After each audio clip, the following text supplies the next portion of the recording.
Hi hello வணக்கம். சோனியாவின் குரல்லேருந்து நான் உங்கள் சோனியா. கால பைரவர் அவரோட சிலையை பெரும்பாலும் நம்ம எல்லா சிவன் கோயில்கள்லையும் பார்த்துருப்போம். கால பைரவரோட வரலாறு அதை பற்றி கொஞ்சம் டீட்டெயில்டாக இன்றைக்கி நம்ம பார்க்க போகிறோம். கால பைரவர் தோற்றத்தை பற்றின கதை என்னென்னா, பிரம்மாக்கும் மகாவிஷ்ணுக்கும் நடுவில் கான்ஃப்ளிக்ட் வருது. லிங்கோத்பவர் கதையில் நம்ம பார்த்துருப்போம். அப்போது சிவன் ஒளி தூணாக வெளிப்படுறாரு.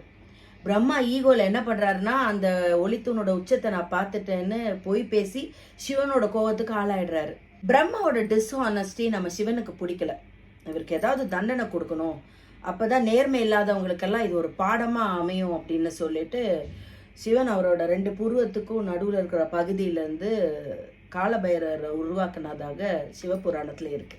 காலபைரவர் சிவனோட பெர்மிஷனோட பிரம்மாவோட இந்த பொய்க்காக அவரோட 5வது தலையை துண்டிச்சதாக சொல்லப்படுது. பிரம்மஹத்தி தோஷம், அதாவது ஒரு பிராமணனை கொலை செஞ்சதுனால அந்த தோஷம் காலபைரவரை ஒரு பயங்கரமான பெண் உருவத்தில் அவரை துரத்துச்சு.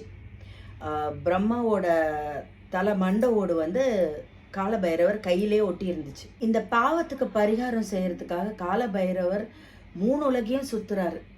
அவர் எங்கெங்கேயோ சுற்றி கடைசியில் வாரணாசிக்கு வரார். வாரணாசி வந்த உடனே பிரம்மாவோட மண்டையோடு அவர் கையிலேருந்து விழுந்துருது. அது விழுந்த உடனே அந்த பிரம்மஹத்தி தோஷம் காலபைரவரை விட்டு விலகி அவர் விடுதலை பெறாரு. அதுக்கப்புறம் சிவன் காலபைரவரை, இனி வாரணாசியோட பாதுகாவலனா நீ இருந்துக்கோ, என்னோட பக்தர்களோட பாவங்களை முழுசா என்னைக்கும் நீ தான் நீக்கணும்னு உத்தரவிடுறாரு. காலபைரவர் என்னைக்கும் ஒரு பாதுகாவலாகவும் பயம் மற்றும் அறியாமையை போக்குபவராகவும் காலத்துக்கே அரசனாகவும் கோபம், பேராசை, காமம் போன்ற எதிரிகளிடமிருந்து பக்தர்களை காப்பாற்றும் பாதுகாவலனாக போற்றப்படுகிறார். இந்த பதிவு உங்கள் எல்லாருக்கும் யூஸ்ஃபுல்லாக இருக்கும்னு நான் நம்புகிறேன். இதை பகிர்ந்ததில் எனக்கு ரொம்ப சந்தோஷம். ஓம் நம சிவாய.